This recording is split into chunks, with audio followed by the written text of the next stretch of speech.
What would Brian Boitano do if he were here right now? He'd probably kick an ass or two. That's what Brian Boitano do. Peace at last. Hey there, everyone. That sexy nerd is back again. And here's something actually really nostalgic to me. Like, other than Baby's Day Out. What the heck was that episode yesterday? The guy was so damn creepy with his fiery... I don't even want to say it on here. Fiery crotch. There we go. Redheads. I'm excited on this one. So, yeah, I haven't seen the South Park movie in so long, but it's always been so funny. And also, has anybody ever noticed that George Clooney is, like, briefly in the movie? I wonder if he mentions that. Like, it's like, I know that's George Clooney. I watched Batman and Robin way more than most of the other kids when I was a kid. Like, seriously. I don't know why I watched it so damn much. I don't know why I saw it in the appeal in it, but then eventually I just saw it and I'm like, wow, this is stupid. And yeah, but apparently when I was like, God, when did that movie? Seven. I didn't know any better. I didn't know any better. So yeah, this has been a long time. So hey, let's just see what Nostalgia Critic says about it. And remember, please smash that like button if you want to see more sexy and nerdy content, and subscribe if you think I deserve it. And let's do this thing, y'all. Hello, I'm the Nostalgia Critic guy. Remember it so you don't have to.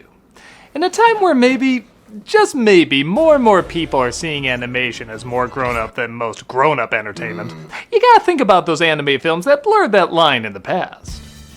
You got your Fritz the Cat, your Akira's, your Sausage Parties, movies that showed American audiences there can be anime films exclusively for adults. And of course, the 1999 film that challenged the ideas of censorship, scapegoating, and call-out culture while having a show that oftentimes was the center of all three. I'm of course talking about the foul-mouthed wonders themselves, South Park.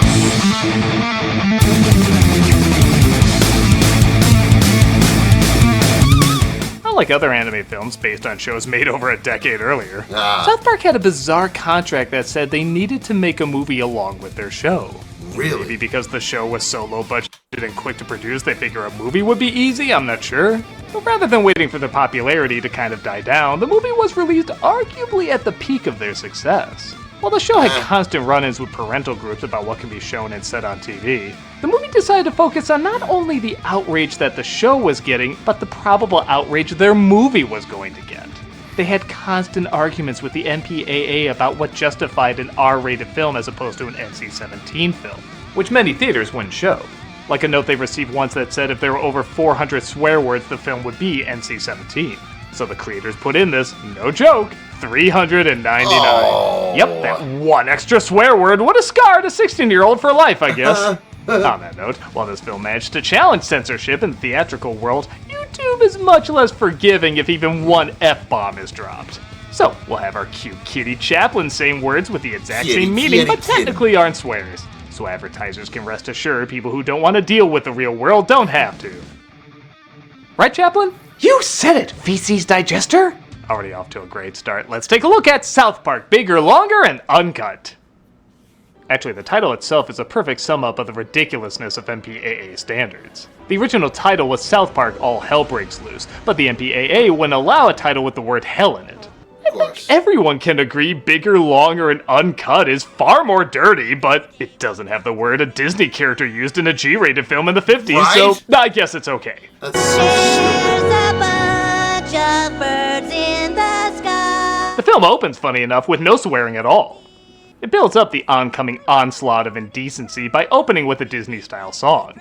In fact, the whole film is constructed like a Broadway-style musical at a time when that really wasn't popular. Even Disney was backing off heavy from it. I remember kids in school, we were always talking about this movie, even though I was in high school and like this movie had already come out. We were like aging into the part where we get to watch South Park and we were just getting into it. And we'd all watch the movie and everybody was like, yeah, there was way too much singing. There was way too much singing. The movie was good, but there was way too much singing.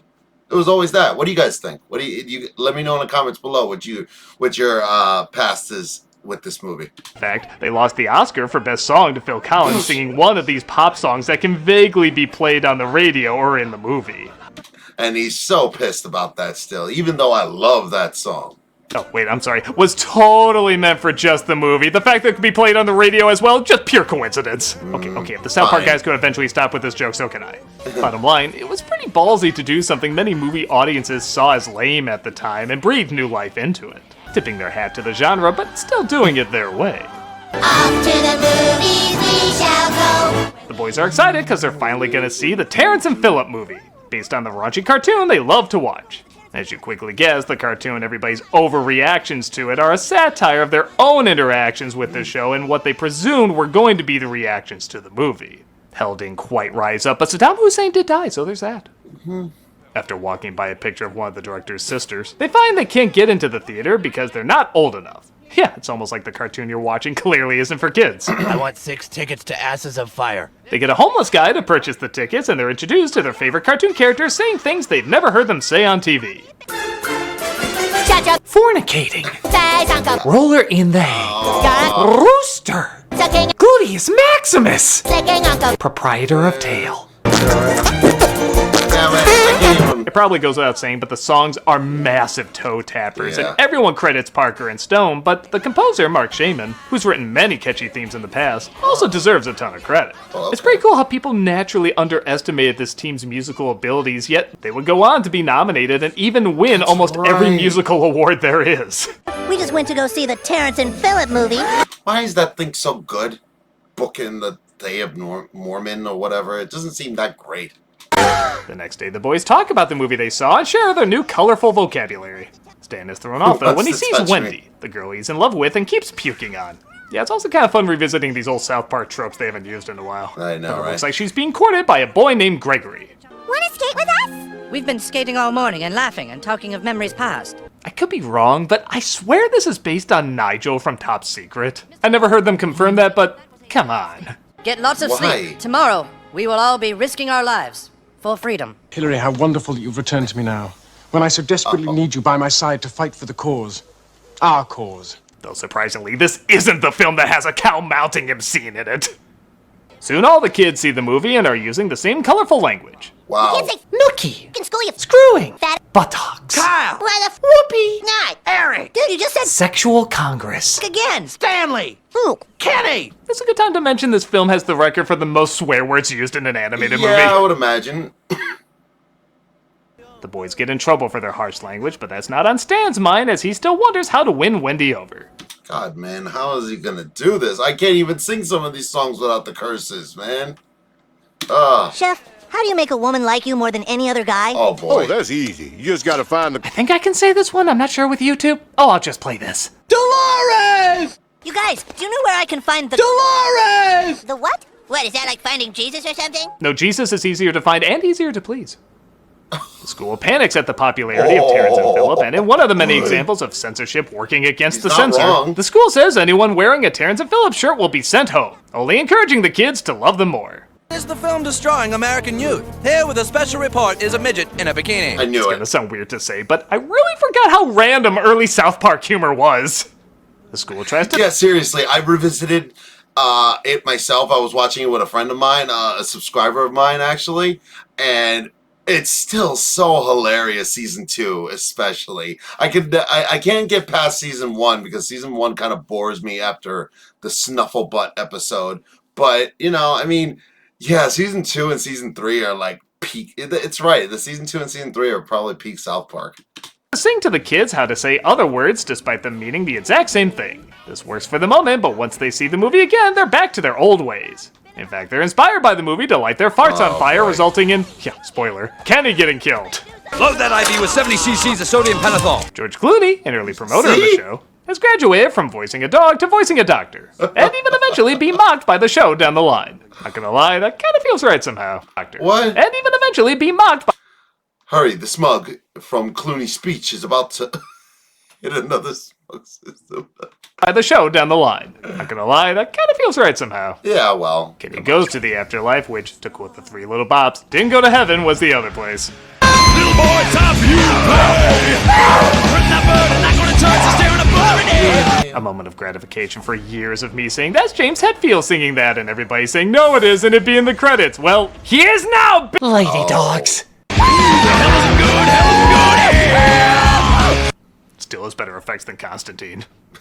The parents decide the movie is to blame for all their kids' troubles, and seeing how the film is from Canada, well, you all know the song. I gotta watch that review. I have not watched that. I don't think ever. Wow. And isn't Shia LaBeouf in that movie? Oh boy. He's gonna have fun with that. Love the song. And yes, as much as we like to mock the Oscars for being dim-witted and out of touch, especially when it comes to animation, them nominating the song and having Robin Williams sing it does show they can have a brain every once in a while. Okay. Not enough to give it to them, but okay, I'm moving on. Why? This, of course, is a satire of outrage culture, claiming media is destroying the sensitive minds of the country, and censorship is the only answer. But why do you think they did that? They didn't like the fact that they were being called out on their bullshit. It's mostly them that are like, yeah, we're all with the censorship and blah, blah, blah. Let's restrict everything. Children's brains must be protected from fun. Never realizing their outrage might be doing more harm than good. Exactly. This is, no surprise, still practiced today. Oh, hell yeah. As it ping-pongs in between political extremes. Yeah, remember, boycott is totally different from cancel. That's something only the other side does, not us. Please welcome Terrence and Philip. A bunch of parents show up to cancel Terrence and Philip. I mean boycott, sorry, just again so different. When Conan O'Brien, voiced randomly by Brent Spiner, and Brooke Shields, voiced also randomly by Minnie Driver, turns them in to the authorities. I farted once on the set of Blue Lagoon. I didn't know I needed a Canadian cartoon slapping Brooke Shields, but that might be the funniest scene in the movie. You loved our movie. I remember that. Some of this, I arguably think that some of the humor from South Park is better than The Simpsons. I never grew up with The Simpsons, but this was my Simpsons. I'm sorry, guys. It's just, I once farted once on the set of Blue Lagoon. Conan, what have I done? Truth be told, I think this entire scene exists just to show Conan on his own show. I sound like that? Well, hello, fellows. Nice to have you here. The Canadian government Why gets didn't you back just at get them, him? though, by bombing the Baldwins. As if they weren't bombed most of the time. Do you know what sucks about being a Baldwin? Nothing! Fear not, the same team will be much nicer to the Baldwins in the future. Global warming and corporate America. And no doubt the Baldwin name will always be associated with something good. The U.S. declares war on Canada, Oh, wow. and Kyle's mom takes over as Secretary Still better than most of the people on the other side. of Offense. God, that's good. Announcing that Terrence and Phil What? and Kyle's mom takes over as Secretary of Offense. God, that's good. Announcing that Terrence and Philip are to be executed. Again, a nice jab that Americans are fine with vulgar violence just as long as non-vulgar language is being used. It's ridiculous. Meanwhile, back in hell, okay, you gotta love a film when that's a segue. Kenny is being tortured by Satan and his lover, a constantly aroused Saddam Hussein. Man, this is getting me so hot. You let me do my job, please. Come on, rub my nipples while I torture this little piggy. I know this is played for laughs, but if you've seen the paintings at his home, this honestly isn't far off. Everyone blames Kyle's mom for starting this war, and the kids start to band together to protest it. Stan even decides to get political because he thinks it'll win over the girl he loves. Again, tell me you've never seen that happen in real life. Yeah, I This know, is all right? Kyle's mom's fault. Shut up, Cartman. This results in Cartman singing the always classic Well, She-poodle, Damn. lassie, she's the biggest. canine of the feminine breed. To all the boys and girls. He even sings it in different languages like It's a Small World. Will I, for one, give credit that Cartman is exfoliating his skin with a beauty mask while singing this number? Blackface is allowed, but you can't say the F-bomb on here. YouTube really needs to change its rules already and make up its mind. There's literally a thing where they can decide not to show some of these videos to kids. Why don't they just do that? The heck? However, if this was to be taken any other way, I, for one, would be God. offended by this cartoon that constantly declares it's trying to offend me. Because just like Tropic Thunder and Always Sunny in Philadelphia, all these characters are smart, kind, level-headed role models that are clearly saying we need to be exactly like. If that wasn't the case and these were stupid, ignorant morons, hell, even satirizing stupid, ignorant morons, dare I say, there could be comedy involved. But that's not it. There's a Dare beauty I mask, say. so there's no problem. As you might have expected, though, Kyle's mom hears the song and forces Cartman to get a V-chip in his brain. This is a parody of the V-chip that was made to block shows like South Park from being seen by children, but despite so many groups complaining something like this needs to exist, very few parents actually purchased it. Wow. Proving again, it was much more about complaining than actually solving the problem. See? The scenario, though, takes it to the next step, where rather than censor what children watch, it censors what they say and even think. I also love them confusing Cartman not wanting to swear with him not being able to swear. Success! The child doesn't want to swear! This isn't fair, you sons of bitches! I should know. People joked they wanted to crucify me because I joked about crucifixion. Oh, Eric At Idle. least I think they were joking about it. It's also pretty great, all these parents talking about how important their children are while totally ignoring their own children. You started a war, you have to stop it! To make them safe again! Hello? Our children are precious! Hello? Wait until the world unites several groups with social media, then we'll all listen to each other. And the same way so many kids are introduced to classical music via Looney Tunes, I think a lot of us were introduced to Brian Boitano through this song. Yep. I'm sure he'd kick an ass or two, that's what Brian Boitano do. And if you're wondering what Brian Boitano thinks of it, It's been great being a small part of your journey on South Park. well, that makes writing a punchline hard, so... F you all. Get me a fucking brownie. Haha, he sucks! Next scene.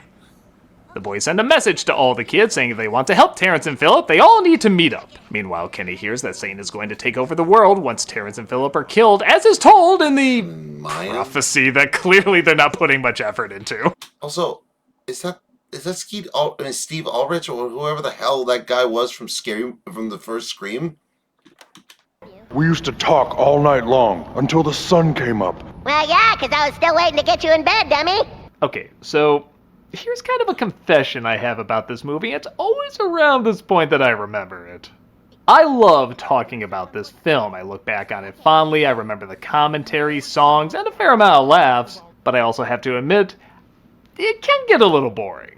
Really? And I don't think it's a coincidence that it's around the half-hour mark where I start to think that. Because South Park is a half-hour show. If you're going to drag this out in an hour-and-a-half movie, though, there's two issues. One is you can't rely on the animation being visually interesting for that long because, well, it's South Park. That's part of the joke. It's cheap animation. For an hour and a half, though, that's a pretty long time to look at this cheap-ass style. But in that case, the comedy really has to be upped, and it's good. It's clever commentary and does make me laugh at times. But there are long stretches where the jokes are a little weak or include scenes that don't even end on a joke. The Brian Boitano song ends on a freeze frame. There's nothing really that funny about that. This scene ends with them naming the group. The password is La Resistance. And that never got a laugh when I saw it in the theater. And don't get me wrong, it's not like every scene has to have a laugh, but for an hour and a half of visually dull and not particularly complex characters, unless there's continually songs or jokes, there's not going to be that much entertainment in the moment.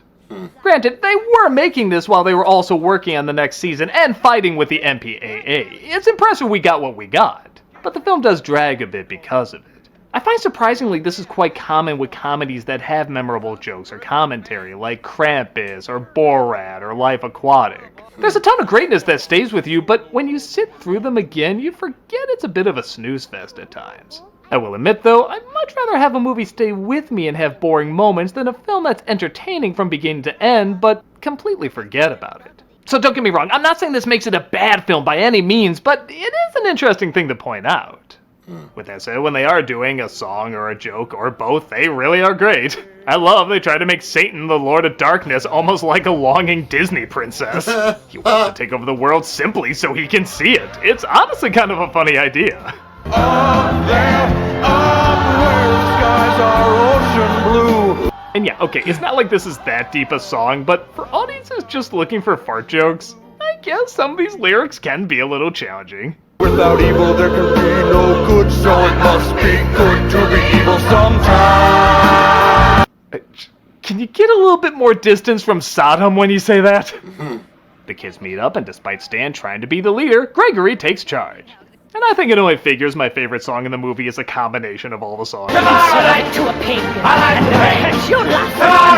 Seriously, this song is just so damn good. The counterpoint melodies, the orchestrations. It's like Les Mis if the singing was intentionally bad.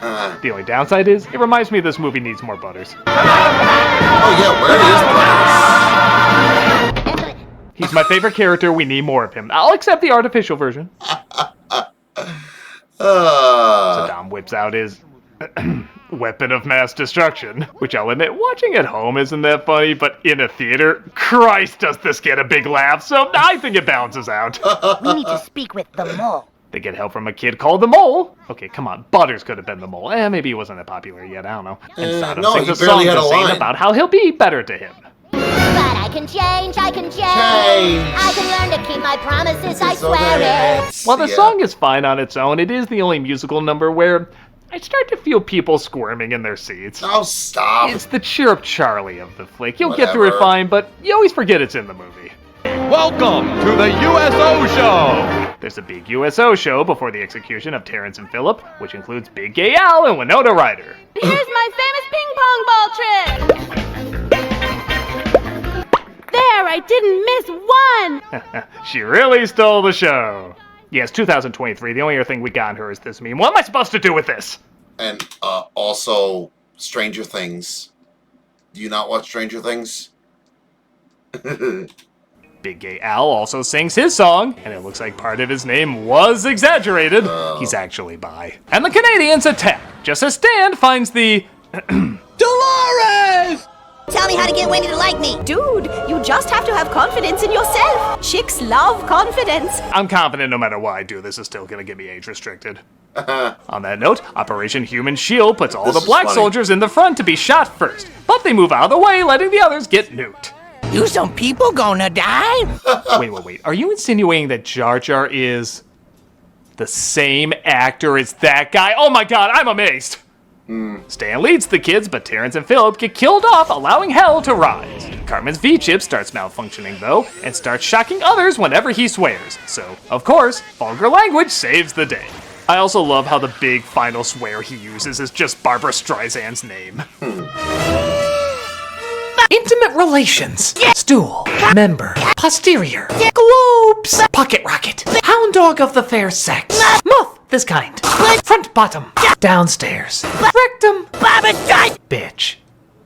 And let's not forget, I think this is the only time that South Park has ever referenced Dragon Ball Z. I have had enough of you! Satan kills Saddam, and Satan gives Kenny any wish he wants because he showed him he was in a terrible relationship. Kenny wishes everything to go back to the way it was, which would mean he would have to go back to hell also. This results in Kenny finally revealing himself, and... It's alright. I'm kind of torn on this. On the one hand, this was a big selling point in the trailers. See what Kenny looks like. Kenny McCormick.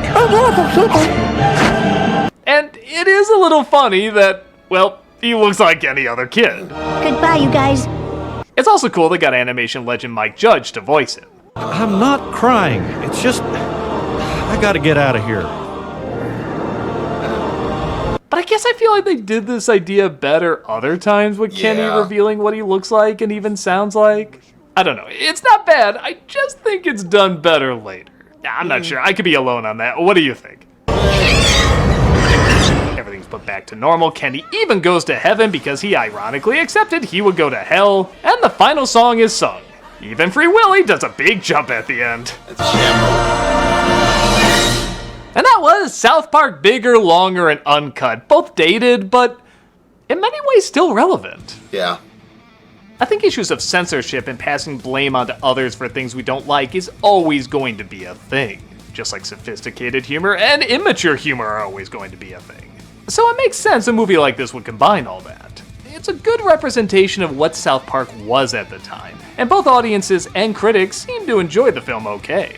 There's been talks of a sequel for a while. Actually, their Imagination Land miniseries was almost going to be a movie, but the team never quite felt they had the proper follow-up. Much like the Simpsons movie, I don't think it makes sense to do a sequel unless it's years after the finale, or maybe even serves as the finale. It just wouldn't feel as large or important if they did it while the show was still going. The same people worked on several projects, though, that had both a large and hilarious scale. That's why I don't think that second SpongeBob movie did very well. Because nobody really cared about the second movie. And what the hell even was that movie? It was so weird. So we're not short any great quality from this group.